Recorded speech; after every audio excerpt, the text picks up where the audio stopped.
আমরা যে মাটির সৃষ্টি এটার দলিল কি? সূরা হজের 5 নম্বর আয়াতে আল্লাহ বলেন, ইয়া আইয়ুহান নাস ইন কুনতুম ফি রাইবিম মিনাল বা'স ফাইন্না খালাকনাকুম মিন তুরাব। হে মানুষ, তোমরা যদি পুনরুত্থানের ব্যাপারে সন্দিহান হও তাহলে তোমরা জেনে রাখো আমি তোমাদেরকে মাটি থেকে সৃষ্টি করেছি। তাহলে আমাদেরকে কি থেকে আল্লাহ সৃষ্টি করেছেন? মাটি।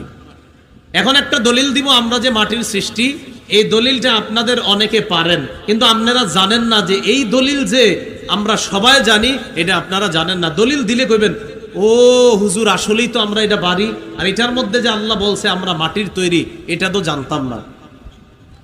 সূরা তাহা 55 নম্বর